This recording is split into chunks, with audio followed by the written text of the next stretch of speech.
Eating only Japanese food for a day? Let's go, guys! Vansh, gising na!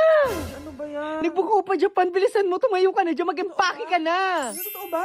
Oo! Excited na ako, Vansh. Mag-impake na ako. Pwede na to.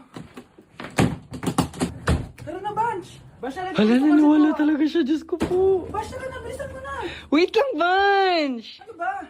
Prank lang yun, chawot! Nakakainis naman to.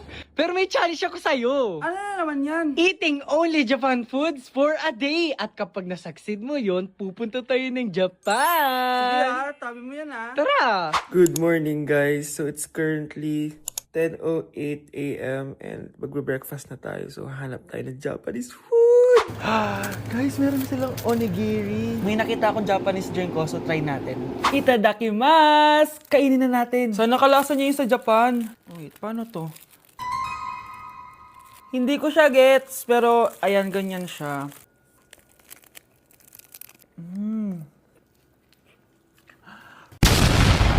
Pasabog! Kainin naman natin to kasi ako nagpabili nito. Itong bulgagi. Sarap. Tignan nyo guys yung loob nyo, oh.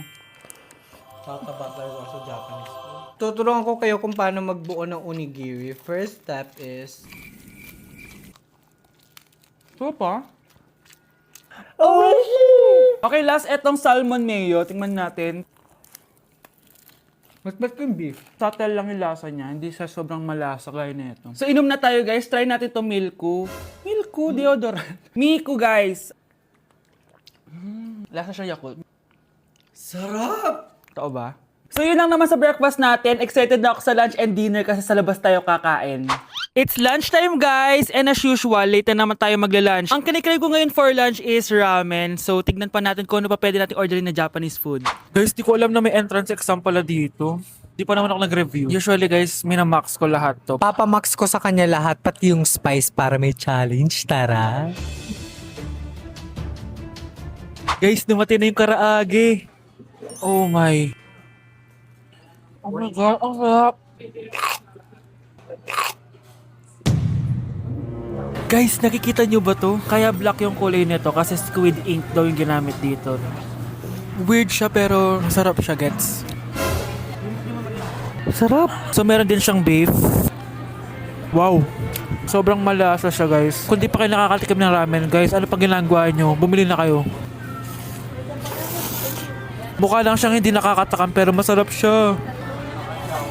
Grabe, namimiss ko na yung Japan kasi palagi kami nag-ramen dun eh. Craving satisfied naman ako and excited na ako sa dinner guys. So next stop, dinner naman. So let's go! It's dinner time guys! Medyo busog pa ako pero kaya natin to. So tara, pasok na tayo and mag-order na tayo ng Japanese food. Let's go! Itadakimasu! Favorite namin to ni Haneban. Sobrang sarap nito guys. Sushi siya na may malaking salmon. Tas ang sarap, promise. Sausaw natin sa sauce.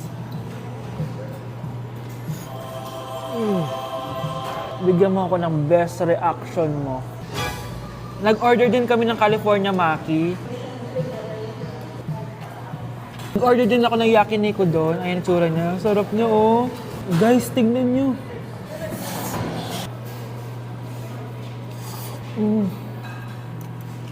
Okay, next natin. Meron tayong tempura. Ang init. Nawalan ako ng gana. Hindi ko alam kung mahal siya, pero 400 plus to. Itong dalawang stick lang na to. And authentic Wagyu daw to. Kuwang-kuwin sa Japan. Sobrang busog. So yun lang naman mga anteret. So yun lang guys. Thank you for watching this video. And sobrang nabusog ako and nasatisfy ako sa kinain ko ngayon. Mag-comment kayo kung ano pang gusto nyo i-challenge sa akin at gagawin natin yan. And guys, we're going to Japan soon! Kasi nagawa ko, di ba? Sabi mo, lilibre mo ako ng ticket sa Japan. Arigatou gozaimasu! Bye! Annyeonghaseyo! Guys, sobrang lamig! Nasa Korea na ako! At syempre, ano pa bang gagawin natin? Titikim tayo ng convenience store snacks! Guys, hulaan nyo kung nasan ako, walang ganito sa Pilipinas. First time ko makakatikim ng mga pagkain sa convenience store dito sa Korea. Grabe, sobrang dami din pagpipilian dito. Guys, ito daw yung kinakain ni Jungkook sa live niya, so tikman natin kung masarap. Guys, simula bata daw si Jungkook, ito yung favorite niyang iniinom, so tikman din natin. Hala, Si Jungkook. Akala ko na hospital ka. Resurrection, ang muling pagkabuhay. Annyeonghaseyo. Ala ka, may Korean guys, oh. May mga hotdog din, no? Tikman natin yung mga hotdog nila kung masarap. Guys, may nakita ako, matcha siya na pandesal, tas may ulam siya sa loob. Tikman natin kung ano lasa.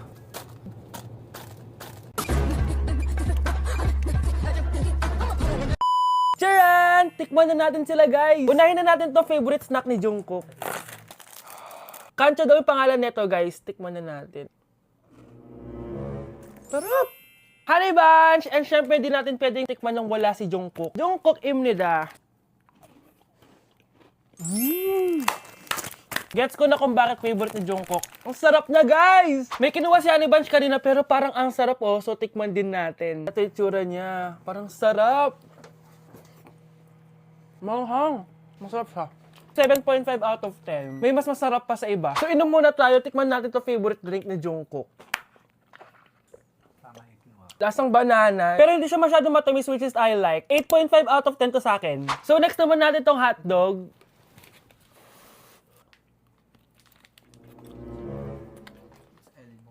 Ano yung lasa? Hindi ko siya gusto, guys. Weird na lasa niya. 3 out of 10 lang to sa akin. Hindi ko siya masyadong gusto. Next natin tong dried pusit. So, ganito yung itsura niya, guys. Matigas siya. Ang tigas. Baka niluluto pa to. Eh, grabe. Alam mo yung mga ginangat-ngat ng aso? 1 out of 10, hindi ko siya nakain, tapos wala rin siya lasa. Next natin to matcha na siopaw na may ulam sa loob. Unang kagat, guys. Akala ko sobrang dami laman, di siya katulad ng picture, oh. Pero masarap siya. Alam ko yung kalasa niya, yung bola-bola, ganun. I'll give it 8 out of 10, kasi masarap naman siya. Second to the last natin, itong curry crispy roll. Curry? May curry nga talaga siya. Ganito yung tsura niya, guys. Uy, ang sarap! Magugustuhan mo siya. Oo nga. Guys, masarap siya. 9.5 out of 10 ka sa akin. Okay, guys, last natin. Magkukurya ba tayo na hindi nakakatikim ng buldak? Guys, natatakot ako kasi maanghang talaga to. Hindi siya maanghang, guys.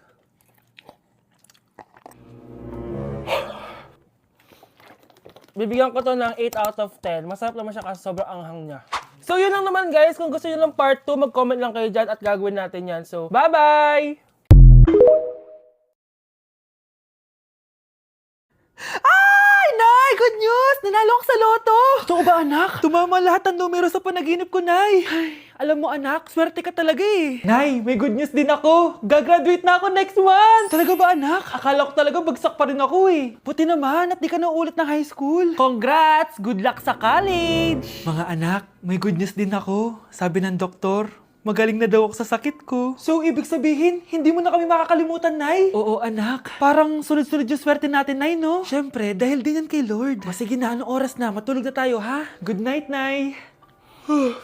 Grabe, ang kalat naman. O anak, ba't kising ka pa? Nay, sobrang kalat kasi dito sa bahay. Naglinis lang ako. Anak, tigil mo yan! Masama yan! Ha? Bakit? Masama na ba maglinis, Nay? Hindi mo ba alam yung pamahiin na bawal magwalis sa gabi? Kasi pag nagwalis ka, parang tinataboy mo daw yung swerte palabas ng bahay. Ako, Nay, 2025 na, naniniwala ka pa rin sa pamahiin? Tumatanda ka na talaga. Ay, hindi ko alam, anak. Takot lang ako na malasin ulit tayo. Sige na, Nay, itulog mo na yan. Malapit na ako matapos dito.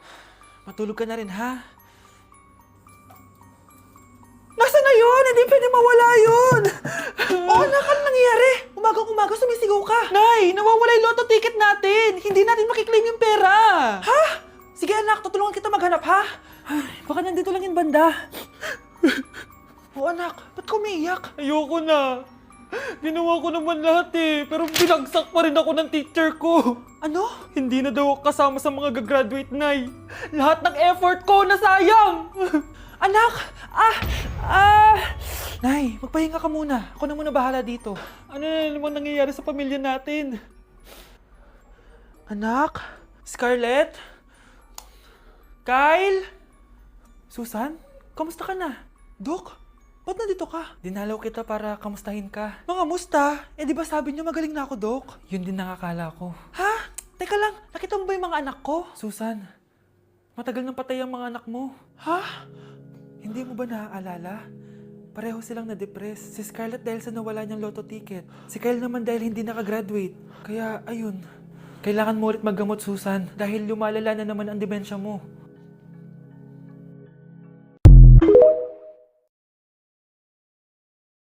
This year, ang Christmas decor namin dapat aesthetic, mala Pinterest score.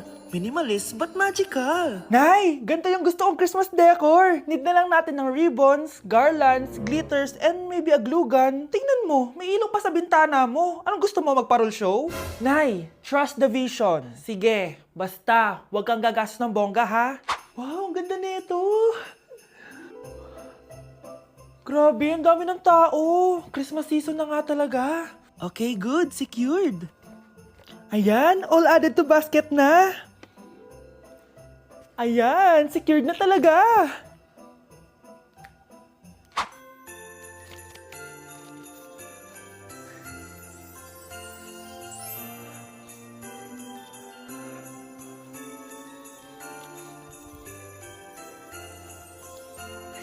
Anak, paubos na yung ribbon, no? O, eto, ribbon ng cake. Same color naman eh. Pwede na yan. Nay, masisira yung team. Magkaiba yung sukat, oh.